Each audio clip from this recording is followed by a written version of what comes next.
ఆగండి లక్ష్మణ్, మీరు లోపలికి రండి. Thank you sir. Congratulations Rudra Pratap గారు, మీ వైఫ్ బాక్సింగ్ ఛాంపియన్షిప్ గెలవడం గురించి మీరు ఎలా ఫీల్ అవుతున్నారు సార్? I'm feeling proud. నేను ఏదైతే బిలీవ్ చేశానో తను దాన్ని నిజం చేసింది. గంగ గారు, మీ గెలుపు కారణం మీ కృషి పట్టుదలేనా లేక మీ వారి ప్రోత్సాహమా? ఈ గెలుపు నాది కాదు, రుద్ర సార్ది.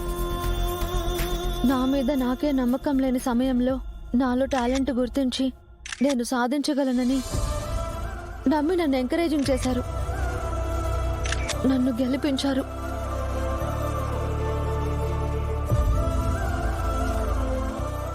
నాకు నా మార్గదర్శి, అన్నింటికి మించి నా దైవం రుద్ర సార్. ఆయన లేకపోతే నాకు జీవితమే లేదు. అయితే తను బాక్సింగ్ ట్రైనింగ్ చేసే టైంలోనే లవ్ లో పడ్డారా? మీలో ముందుగా ఎవరు ప్రపోజ్ చేశారు? మీ మీద వచ్చిన వదంతుల కారణంగానే మీరు తనని పెళ్లి చేసుకున్నారని పబ్లిక్ అంటున్నారు. దీనికి మీరేమంటారు? మీ ఎక్స్ లవర్ బాక్సింగ్ ఛాంపియన్ పారు గారితో పెళ్లి క్యాన్సిల్ చేసుకుని ఈవిని పెళ్లి చేసుకోవడానికి కారణం మీ మధ్య ఉన్న ప్రేమ లేక మీ మీద వచ్చిన రూమర్స్ కి చెక్ పెట్టడానికా? రెండూ కాదు. గంగకి ఇష్టం లేని పెళ్లి జరిపిస్తూ తన కెరీర్ని నాశనం చేయడానికి ప్రయత్నించారు. గంగని కాపాడి తన కెరీర్ని నిలబెట్టే ప్రయత్నంలో ఈ పెళ్లి జరిగింది. అనుకోని పరిస్థితుల్లో జరిగిపోయింది. మీరు గతాన్ని తవ్వి మీరు మరింత ఇష్యూ చేయకండి. మీ స్థాయికి తగిన అమ్మాయిని కోడలుగా అంగీకరించనని మీ వైఫ్ శకుంతల దేవి గారు మొండి పట్టుదలతో ఉన్నారంటగా, నిజమేనా?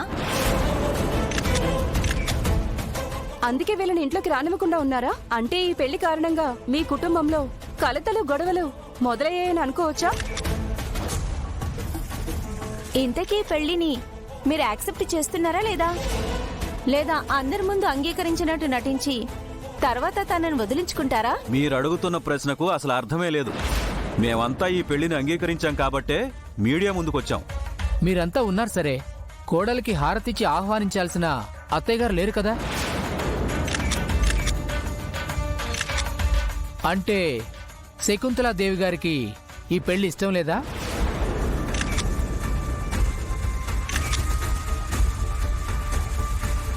మీది ఆదర్శవంతమైన కుటుంబం అంటారు, పైగా పొలిటికల్ బ్యాక్గ్రౌండ్ కూడా ఉంది. ఇలా మీరే స్థాయి భేదాలు చూస్తూ పబ్లిక్ ఏం చెప్పాలనుకుంటున్నారు? చెప్పండి, ఏం చెప్పాలనుకుంటున్నారు? మాకు అలాంటి భేదాలు లేవని చెప్పాలనుకుంటున్నాం.